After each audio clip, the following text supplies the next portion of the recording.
mais qui souvent sont absolument pas compatibles avec le fait d'avoir un handicap ou d'avoir une maladie chronique. Donc on lit tout ça, et on se dit ah, si on me le propose, ça veut dire que je suis censé être capable de le faire, que je suis censé être capable d'intégrer cette routine dans ma vie, et pourtant c'est pas toujours le cas. On peut tout à fait être capable d'intégrer ça à son quotidien et ça peut nous être bénéfique, mais on peut aussi avoir beaucoup de difficultés, voire être tout simplement incapable de le faire. On ne vous précise pas que c'est ok d'avoir besoin d'aide pour faire ces choses-là, par exemple. Il y a peu de gens pour qui faire ses courses, par exemple, c'est être productif.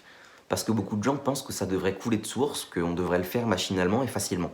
Or, c'est pas le cas de tout le monde, surtout quand on est handi. Moi, pour faire mes courses, j'ai besoin de m'organiser à l'avance, de faire une liste, ce qui n'est pas forcément une chose facile pour moi, de sortir, d'aller jusqu'à un magasin, et une fois dans ce magasin, ça me demande de gérer les interactions sociales et tous les enjeux sensoriels aussi qui vont avec. Parfois, même s'il n'y a plus rien ni dans mon frigo ni dans mes placards et que je sais qu'il faut que je fasse des courses, j'en suis tout simplement incapable. Moi, pour faire mes courses, j'ai souvent besoin d'aide, j'ai souvent besoin de demander à des gens s'ils ont des recettes, j'ai souvent besoin de me dire ok, bah ce jour-là, de toute façon, j'aurai sûrement pas trop faim en rentrant du travail, donc c'est pas grave, je le compte pas dans mes jours de course, ça me fera du temps en moins à passer dans les magasins, et ça me fera du temps en moins à cuisiner, etc. Il y a quelques jours, j'ai carrément eu besoin d'aide pour faire une liste de courses, d'aide pour trouver des repas, et une fois que c'était fait, j'étais encore incapable de sortir de chez moi pour aller faire mes courses, donc quelqu'un les a faites pour moi. Et ça, je l'entends et on l'entendra toujours, je pense, pour la majorité des gens, c'est un échec. J'ai eu besoin d'aide pour faire une étape cruciale dans cette organisation, mais au final, j'ai quand même été productif, même si j'ai pas tout fait, et surtout même si j'ai pas tout fait tout seul. Ces injonctions à la productivité là, elles sont récurrentes, elles sont omniprésentes, et elles nous poussent à penser qu'on n'en fait jamais assez, et que ce qu'on fait, c'est jamais assez bien, c'est jamais suffisant, voire même que nous sommes une personne qui n'est pas suffisante non plus. Alors même si ces injonctions pèsent sur toi, n'hésite pas à demander de l'aide et à remettre au lendemain. Moi, j'essaie de plus en plus de me dire ok, aujourd'hui je devais monter toute une vidéo, j'ai fait que la moitié de ce que je devais faire, bah c'est pas grave. Je finirai plus tard, un autre jour où je travaille pas, et en attendant, bah je vais essayer de prendre soin de moi. Je vais prendre une douche, je vais essayer de me laver les cheveux, même si sensoriellement c'est un peu compliqué, et puis après je vais lire pendant 1 heure ou 2. Parfois ça va suffire à me reposer et à me dire dans la soirée ah bah finalement ce que j'avais reporté à demain, peut-être que je peux essayer de le faire ce soir. Mais ça peut aussi mener à oh ça m'a vraiment fait du bien mais je me sens toujours pas capable de faire ce que je devais faire. C'est pas grave, comme je l'avais dit tout à l'heure, je le ferai demain, je garde la soirée pour moi et je fais autre chose. Souvent, j'ai l'impression que quand on me parle de quelqu'un qui a soi-disant réussi sa vie, on me parle en fait de quelqu'un qui a tout le temps la tête sous l'eau, qui a tout le temps son bureau plein de dossiers à remplir, à envoyer, etc. Parce qu'on vit tout simplement dans un monde qui glorifie un peu la surproduction et l'hyperactivité des gens. Se pousser tout le temps à être productif, à être occupé, ça renvoie de nous aux gens une image de quelqu'un qui a réussi, qui est vraiment occupé dans ses journées, qui est productif du coup, et ça permet aussi de pouvoir meubler dans les conversations, dans les temps vides. Et je pense que c'est une manière non seulement de se faire bien voir par les autres, mais aussi de s'auto-valider. Parce que quand on discute avec un groupe de personnes, que ce soit des collègues, amis, famille, et qu'on entend que telle personne a fait énormément de choses dans son week-end, que telle autre personne est sortie, a travaillé pendant son week-end même, est sortie voir des gens, a fait du ménage chez soi, etc. Et après, on se dit souvent ah merde, quand ça va être à mon tour de raconter mon week-end ou ma journée de repos de la veille, je vais pas avoir autant de choses intéressantes à raconter. Je vais passer pour quelqu'un qui a rien foutu, pour quelqu'un de fainéant, pour quelqu'un qui fait rien de ses journées et qui, quand il ne travaille pas, passe son temps à glander sur son canapé. Déjà c'est faux parce qu'on fait tous quelque chose de nos journées, même si c'est glander devant un film, devant son canapé, bah c'est quand même une activité. Et puis en plus, même si c'était le cas, bah c'est pas grave. Ce qui est important, je trouve, dans cette démarche d'être contre ces injonctions à la productivité, c'est de prendre conscience et de se rendre compte qu'en fait, faire beaucoup de choses juste pour paraître face à des gens, ça mène à rien. Parfois, simplement être, prendre soin de soi et réellement ne serait-ce que réfléchir à comment être mieux dans sa vie, c'est être productif et ça aussi c'est important. Ce qui est important aussi, c'est la notion de culpabilisation. Comme je le disais tout à l'heure, si au final t'avais prévu de faire tout un truc et que t'as pu en faire que la moitié, faut pas culpabiliser de ça. Une partie de ton énergie passe dans cette activité-là, mais derrière, si tu culpabilises, une partie de ton énergie passe dans la culpabilisation aussi, et en fait, c'est un cercle vicieux. On vit dans une société vraiment qui nous pousse à être corvéables et à faire, faire, faire, faire sans s'arrêter pour paraître productif et donc paraître auprès des gens pour quelqu'un qui a de la valeur jusqu'à ce qu'on n'en puisse plus en fait. Et c'est comme ça que ça mène à des burn-out, etc. Moi, je le vois surtout au boulot. Je travaille en EHPAD et comme vous le savez sûrement, la situation des hôpitaux et de la santé en France, c'est pas trop ça. J'ai commencé en mars en même temps que certains collègues et j'en ai vu partir 2 ou 3 mois plus tard en burn-out. Pourquoi? Parce que c'est des gens qui voulaient absolument bien faire, qui voulaient absolument faire le plus possible, mais qui en plus, quand ils voyaient que les gens à côté n'avaient pas forcément le temps, pas forcément l'envie, ou bref, peu importe, ne faisaient pas certaines choses qu'ils avaient à faire, soit parce qu'ils n'en avaient pas envie, soit parce qu'ils n'avaient pas eu le temps, parce qu'eux aussi ont beaucoup de choses à faire, ces personnes-là se poussaient, elles, à faire à la place des autres pour aider, pour être encore plus productifs, et en fait, bah, ça les menait sous l'eau, tout simplement.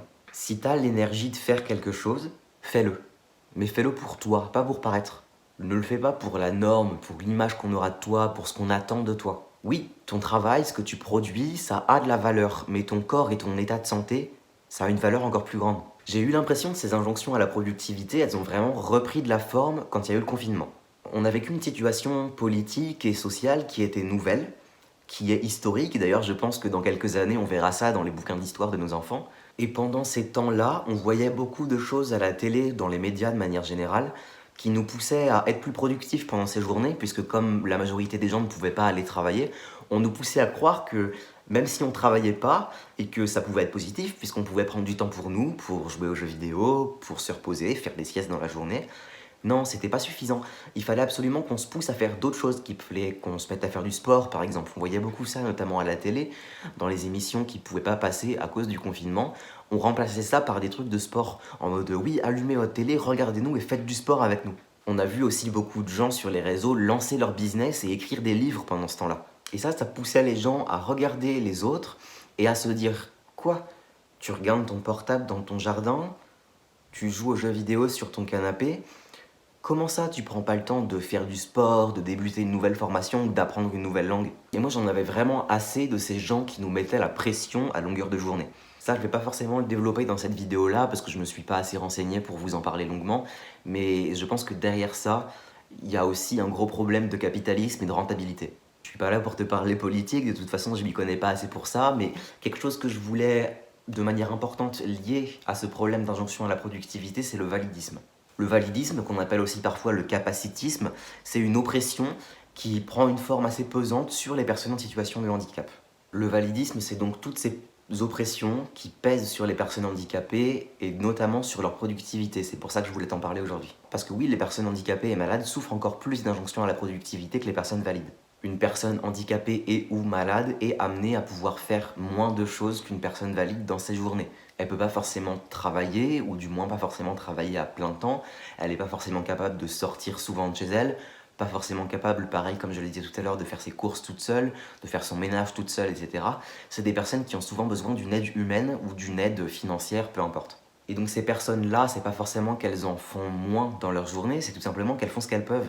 On a souvent l'impression que les personnes handicapées dépensent moins d'énergie dans leurs activités quotidiennes, alors que c'est pas vrai. Pourquoi? Parce que les personnes handicapées, déjà de base, ont la plupart du temps moins d'énergie qu'une personne valide et que les tâches du quotidien leur prennent encore plus d'énergie qu'une personne valide et donc elles en ont encore moins. Pour une personne qui est en fauteuil roulant par exemple mais qui peut marcher, ça va être des injonctions à se dire que c'était quand la dernière fois que tu es sorti de ton fauteuil et que tu t'es forcé à marcher un peu tout seul. Pour moi, ça va être ouais, ok, t'as des douleurs chroniques qui sont assez importantes, mais c'est quand la dernière fois que tu t'es poussé à essayer de faire du sport pour voir si ça pouvait pas résoudre le problème.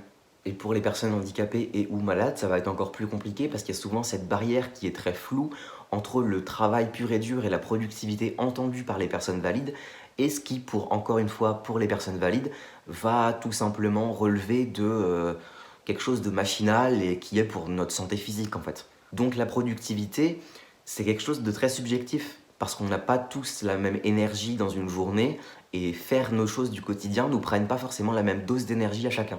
Je pense que tu commences à comprendre de quoi je veux te parler. Donc si tu as, toi, que tu sois une personne handicapée et ou malade ou une personne valide, et que tu as des exemples d'injonction à la productivité que tu vis au quotidien et qui te pèsent, n'hésite pas à les mettre en commentaire. Je pense que ça aidera plein de gens qui te liront à se sentir un peu moins seul, tout simplement. Rien qu'au début du mois de juillet, moi, j'étais déjà très enfermé dans ces injonctions à la productivité et je me disais, ok, mon mois de juillet sera positif et productif, je vais essayer de sortir une vidéo par semaine, d'être régulier sur les réseaux sociaux, etc. Au fil du temps, et aujourd'hui on est au début du mois d'août, je me suis rendu compte que j'en avais pas été capable et je me suis surtout rendu compte que c'était pas grave. J'en ai fait des stories Instagram pour en parler, en expliquant que j'avais été hospitalisé, que j'avais été malade, que j'avais pas pu être aussi productif que j'aurais voulu l'être et que ça m'affectait beaucoup.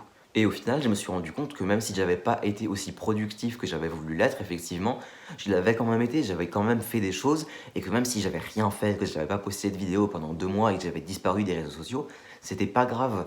Parce que ce temps-là et cette énergie-là, je l'ai utilisé pour aller travailler, pour faire mes courses, pour être malade aussi, pour voir des gens, pour aller chez le médecin, pour faire énormément de choses, et qu'au final j'avais été productif, simplement pas forcément de la manière dont j'aurais voulu l'être. Aujourd'hui je repars à zéro, je me dis que c'est pas grave, c'est un nouveau mois, je filmerai des vidéos quand je m'en sentirai capable, je fais du montage quand je m'en sens capable et quand j'en ai le temps tout simplement, et puis si je dois sortir qu'une vidéo par mois, c'est pas grave, ça se fera quand même. Je te parle de mon expérience personnelle, mais ça s'applique à tout le monde. Si toi, de ton côté, tu as également des obligations et des occupations qui te prennent du temps et de l'énergie, prends soin de toi quand même, c'est vachement important. Et surtout, comme je le disais tout à l'heure, si tu as envie d'être productif et que tu as l'énergie pour être productif, c'est très bien, mais ne te force pas et ne le fais pas pour paraître aux yeux des gens. Si tu veux suivre un peu mes activités, n'hésite pas à me suivre sur les réseaux sociaux, ils vont s'afficher juste après. Merci d'avoir regardé cette vidéo jusqu'au bout. Si ça t'a plu, n'hésite pas à laisser un like, à t'abonner ou à partager. C'était Cosmic, salut!